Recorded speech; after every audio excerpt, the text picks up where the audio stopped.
He has been central to every big victory that the Mets have had. And then last night, there was no doubt in my mind. Stern said it afterward. I think anybody who's watched the Met game in the last couple of weeks felt the same way. Lindor is the exact guy that you want up in that spot. You know he is going to come through, and he does it in grand fashion. And when you step back and look at where we are in New York sports, and it's great what's going on in New York sports, to me, Francisco Lindor is at the head of the table, propelling the Mets to the National League Championship Series. He, right now, is the number one New York sports athlete in this town. Okay, first of all, congrats. I mean, it's become one of the most amazing stories in New York lore. You know, it's getting up there fast. All right, so pertaining to the statement that Sal just made, so he's the guy in New York, right? I think he is. Yeah. Okay, I mean, who are the others? Brunson and Judge? Brunson and Judge. Maybe Shesterkin, get another deep run, get the Rangers at the Cup. I got you. Lindor's done more. It's a short list. See, I think amazingly, while I still have Brunson 1, all right, I actually think that he's flirting with 2 lists right now. The one list is the current, and the other list is all time. Right. Because now they'd have to finish the job for him to jump on that list. But when you think about Namath's guarantee, when you think about Willis Reed limping out and becoming a champion for the Knicks, when you think about Mark Messier dropping the guarantee, then dropping the hat trick against the Devils, then delivering the cup for the first time in 40 years, and when you think of Reggie's 3 home runs, you are thinking about those are I can go back to Larson, but I'm just somewhat modern. Those snapshots in New York history that resulted in championships are attainable. That's the amazing thing about this. Even though I slightly disagree, I still go Brunson. Right. And by the way, the reason I go Brunson, let's not forget, when half the team was banged up, he dropped in succession 39, 47, 40, 41, and 42 against the Sixers and the Pacers in succession in those series. So I'm not here to relegate Lindor to a spot that he doesn't deserve. He's moving up. But it's still Brunson for me. But the other list, to me, is equally as interesting. He can get on that list if he keeps this up and the Mets get to and win the World Series. He has been a central figure to the Mets' success, not only all year long as far as being an MVP, offensively, defensively, plays every game, coming back from a back injury, a significant back injury that kept him out for a significant stretch toward the end of the year. He comes back when we weren't sure if that was going to be the case, and then produces at an extremely high level, again, offensively and defensively, clutch as you could be. And the thing that I love most about it is his attitude. He gets it. It's one of the reasons why I love Brunson and put him on that list. Even though the Knicks haven't gotten to a conference finals, even though the Knicks obviously haven't gotten to an NBA finals or won a championship, Brunson's up there because of the selfless way that he acts, taking less money. Well, that's Lindor. And the contract, as Cohen said last night, all of a sudden it's looking like a bargain. Where we all, even though I was a Lindor supporter, we all thought that contract was a bad one because the Mets overpaid at the time. Remember, Lindor was the first big move under ownership. Under new ownership. They went out and traded for him and then signed him immediately. That was the beginning of the Steve Cohen Mets. Dating back to that. Now, it didn't start out well. Obviously, the bad first season, the thumbs down stuff, the Baez trade, all that nonsense, the squirrel, the raccoon stuff that they get into, whatever it was. So it was ugly initially, and it's easy to forget that Lindor was the first big significant move. And without that, they aren't here. He is the key part to it. So all of that, plus his attitude, being a team-first guy, not with the bat flips, not with the dancing around the bases after a big home run. Hey, Francisco, why aren't you showing emotion? He's like, I am on the inside, but the job's not done. I want to win it all. Same attitude that Brunson has. So I think he has surpassed Brunson because he's done more as far as taking the team further right now. Judge obviously has been great in the regular season. He hasn't done it in the playoffs. We'll get to him and the Yankees a little bit later on. But how could you be right now? They're 8 wins away from winning it all. And he's becoming a sports god in this town. Francisco Lindor right now is the premier athlete in New York City. You know, I'm happy that you bring up the celebrations because, and I've noticed this for a while, the bigger the moment, the more understated his response is, which is very rare, very, very Brunson-like. Can we take a step back for 1 second? I mean, and this is interesting because he is climbing this list here. We're going to stick with this, but I was joking yesterday on the show, hey, I wish I could scrub some of these takes. You know, stop hitting left. Right.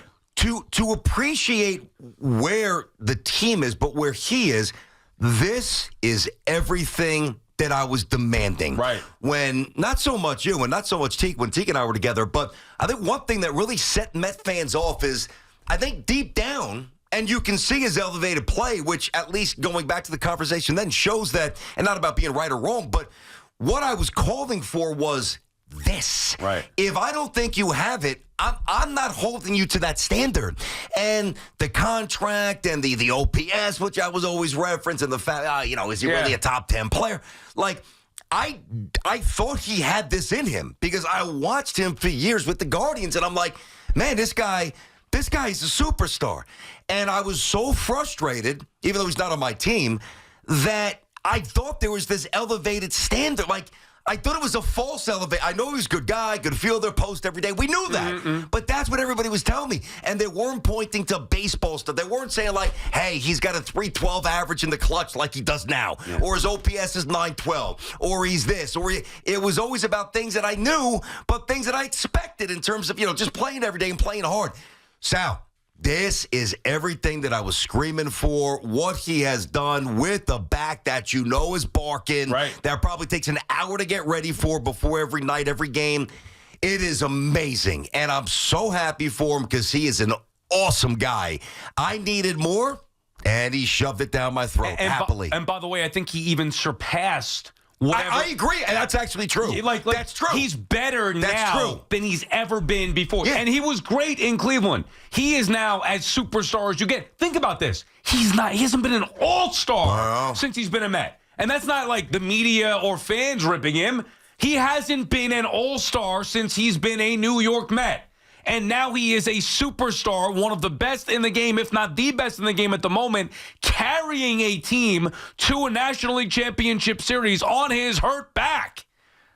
In an MVP year, doing it in clutch moments day after day after day. Whether it's a big at-bat for a walk and passing the baton, whether it is a grand slam, a clutch two-run homer, a big defensive play, or all of the above.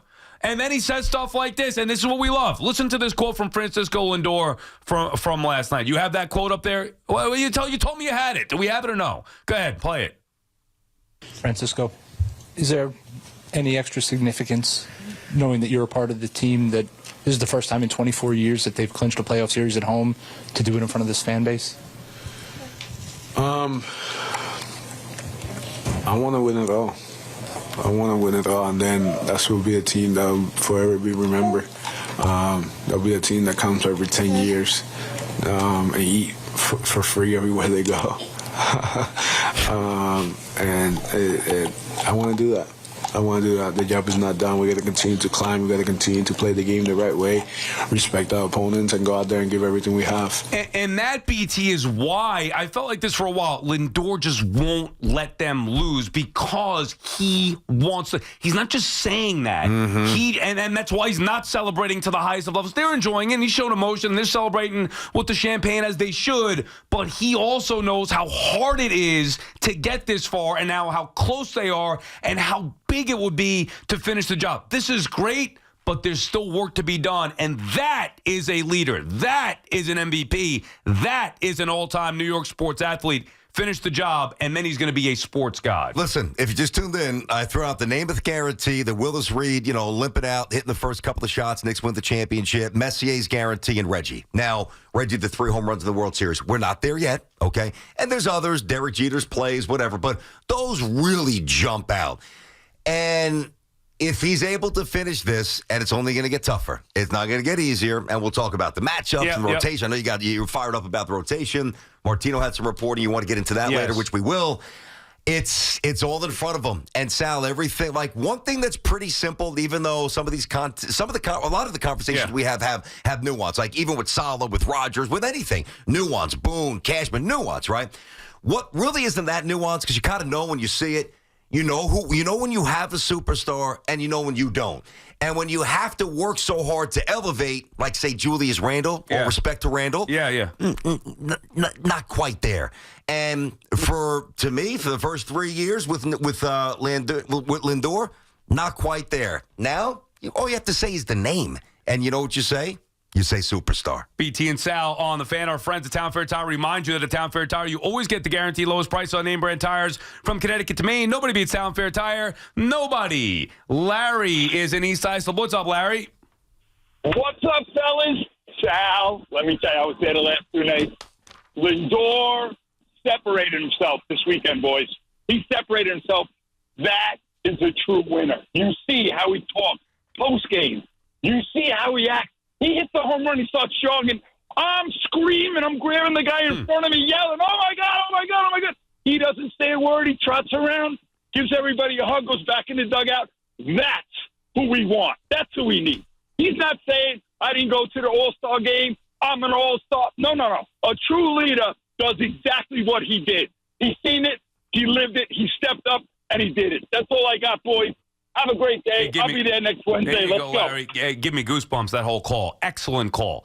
And I think that's the point, BT. Like, obviously, we acknowledge where the Mets are at as a team, but none of this happens without Francisco Lindor. And that was the beginning. Matter of fact, you know what I texted last night? Sandy Alderson. Did you? I did. Did he get back to you? He did. Okay. And I just said, I could actually read the text. It was basically like, thank you. I said thank you for signing him. Obviously, trading and signing for Lindor. Sure.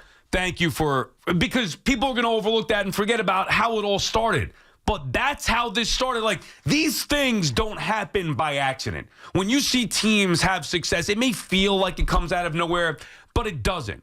And the Mets made a move that many people questioned, even at the time, me, like, instead of Lindor, I wanted Springer, Real Muto. Like, there were different ways I would look to build the ball club. But Sandy Alderson, then president and running things, made the decision to trade for Francisco Lindor, believing that he was going to be a superstar here. Then they extended him. And for years, not a year, not initially, years, many people, even Lindor supporters and believers like myself, said, that wasn't the move for a superstar. The contract is bad. And yet here we are. So years later, none of this would have been possible without making that move. So I said, yeah, thank you for making that move to Lindor. He said, thank you, Sal. Hope you're enjoying this run. There you go. All that stuff. But I think it was good to acknowledge, like, think about BT. We This should is get him about on the Lindor. show. I'd love to hear about the decision to pursue him the way they did. And remember, Cohen didn't know his ass from his elbow when it comes to sport. Like, he loved the team and all that stuff, but, like, he didn't know how to run. He's still learning. He would admit that. So I'm not knocking King Cohen. He's the one who backed the move and backed the payroll, but that was the beginning. And now, years later, here we are where it's paying dividends, and guys that are no longer here, like Sandy Alderson, do deserve some credit. Now, it's not about Sandy, and he wouldn't make it about him, but it's an interesting point. It's about Lindor. I like. Listen, well, if Sandy doesn't get him, Lindor's not here. Probably not talking about the Mets right now. At least, in terms of playing baseball, maybe offseason plans like usual. No. I think that Lindor's the starting point, even though it's accelerated, obviously, the last couple of months here.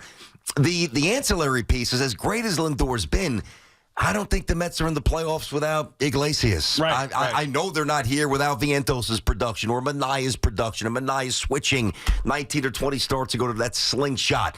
So while Sandy identified Lindor, and by the way, I mean, most of us then identified him as a superstar. Right. He was a star player. Superstar, borderline superstar, absolute star, no doubt, in his mid-20s with a ton of upside still in his prime. So you think he'd be here if it were different owners?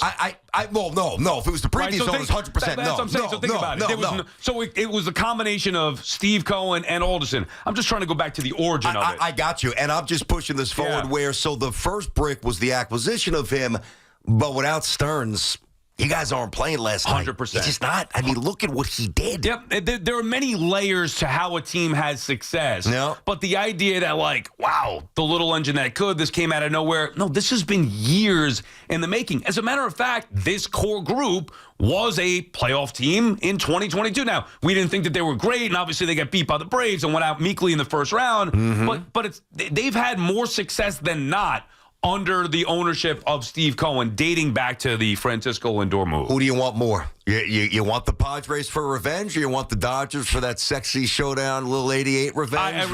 I know you don't care. Yeah, I really don't. You really don't have one. I have no. I would. I'm thinking if I was a Mets fan, who would I want? Like, yeah, I guess we could always get back to that. But I'd say probably give me the higher profile. Give me the Dodgers. Let's go all That'd the way. That'd be fun for Let's sure. go. Matt is in Lincoln, Nebraska. What's up, Matt? Unbelievable week. I mean, can you believe that it was just barely over a week ago they were playing for their lives in Atlanta, and of course Lindor coming up big in that one again. And then they were dead in Milwaukee. I mean, Matt, then they were dead in Milwaukee, dead to rights until Pete Alonso saved them. 100%. I mean, this is playoff baseball, guys. I mean, every guy stepping up. I mean, who would have thought Reed Garrett would re-enter the circle of trust? 2 big strikeouts last night. Who would have thought David Peterson, who came up 4 or 5 years ago and looked like a career minor leaguer, was going to step up and give huge strikeouts, be our most trusted guy out of the bullpen at times during this run. It's just unbelievable. It's magic.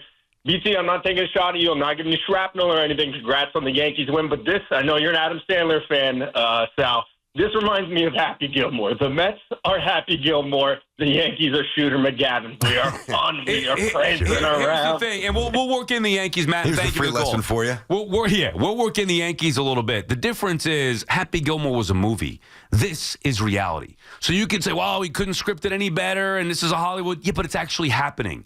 The comparison that I said, BT, before the start of this Mets-Phillies series, was the Giants in 2007. That's what it felt like. Nobody really, certainly me, and I don't think many people outside of some Giant fans, I didn't believe that they were capable of beating the Cowboys in Dallas or the Packers in Green Bay or then the Patriots in the Super Bowl. And that was a similar feel to where, how could that be happening? But you ride the momentum as opposed to going against it. And the Mets are now in the National League Championship Series. It's insane, and Lindor's leading the way. And listen, it's got to be said again. He's got every reason, multiple times, where he could have flexed publicly because, listen, he's no dummy. He's got family members who I'm sure at some point, on some level, tell him or intimate what's being said on whether it's in print or on the radio or digitally, whatever it might be. And he could have all those dissenting voices, and I was certainly not that I was rooting against him, but I certainly didn't believe in him the way to this degree. No, I don't know anybody that did, I guess. But instead of using that and being petty and almost and having every right to do that, actually, because he was knocked around a little bit. Class act, just keeps chugging around the bases, hits a home run, gets the hugs, keeps it moving. Class act post game. He's actually really, really easy to root for. It's amazing. He's everything you would want in an athlete. He's a good human being, man. Just like Jalen Brunson, and the difference is Lindor's had more success in the postseason where it counts the most, which is why, for me, he's right now, atop that list of New York sports athletes. BT and Sal on the Fan Warrior calls the other side. I want to get into the Edwin Diaz stuff last night. I hated the usage of it, even in the win. 888-808-1019, so we'll do that.